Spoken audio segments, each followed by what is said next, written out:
Trump says he is going to run Venezuela. This is after capturing the country's President Nicolás Maduro, whom he called a dictator. And U.S. capture of Maduro and strikes on Caracas has triggered a massive upheaval in the geopolitical order.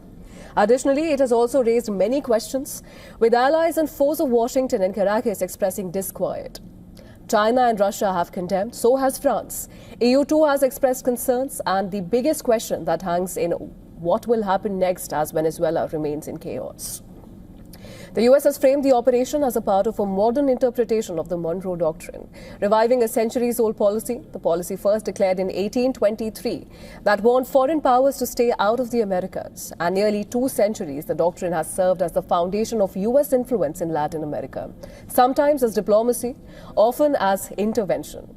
Now, under Trump, that doctrine has been revived and is being framed as a security mandate rather than a historical warning.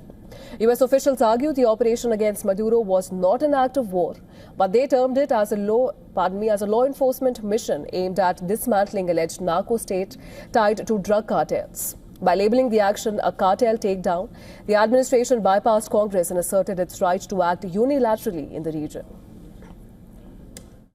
Trump has on many occasions said that it's important to have control over Venezuelan oil, as this is they have the largest reserves and it's in America's backyard.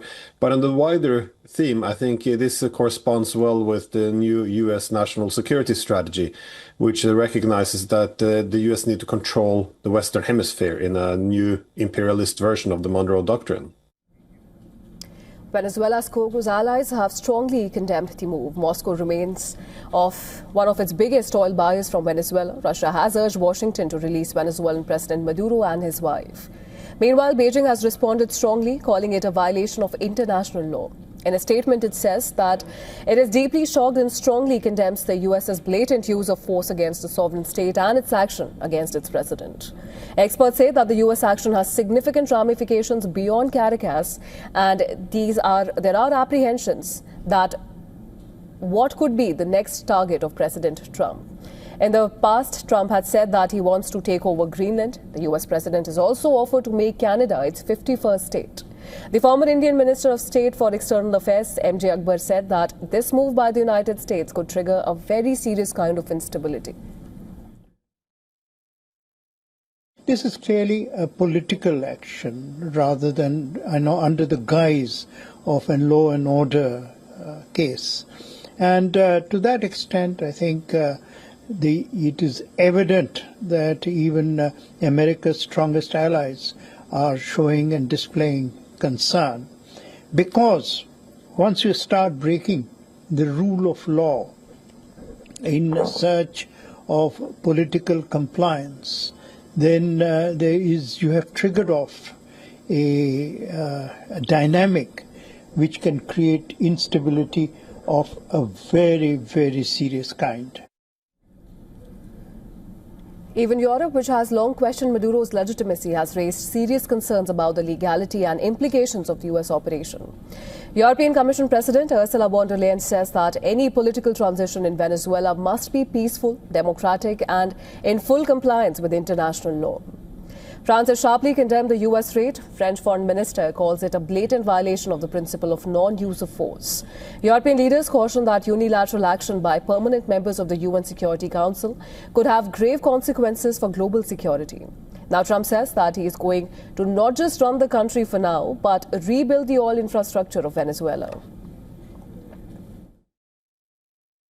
We're going to have our very large United States oil companies, the biggest anywhere in the world, go in, spend billions of dollars, fix the badly broken infrastructure, the oil infrastructure, and start making money for the country. Venezuela holds the largest proven oil reserves in the world. This makes it one of the most strategically important energy producers on the planet, while the United States is the world's largest oil producer.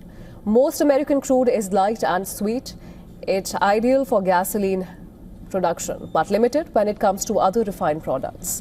Venezuelan oil is very different. It is heavy, thick, and more difficult to refine, which makes it cheaper, but also extremely valuable. Many U.S. refineries were originally built specifically to process this kind of heavy crude. They operate far more efficiently when using Venezuelan oil than when relying on domestic supplies. Because Venezuela is close to the United States, its oil is easier and cheaper to transport. Its heavy crude is also well suited to American refineries, many of which were built to process this type of oil. Gaining access to Venezuelan crude could give Washington a major economic boost and a clear strategic advantage. Following President Trump's re-election, the United States ramped up economic pressure on Venezuela. Now, this has been achieved in various ways, like imposing sanctions targeting its oil exports. U.S. forces have actively seized Venezuelan oil tankers and launched targeted strikes on vessels tied to what it calls drug trafficking operations.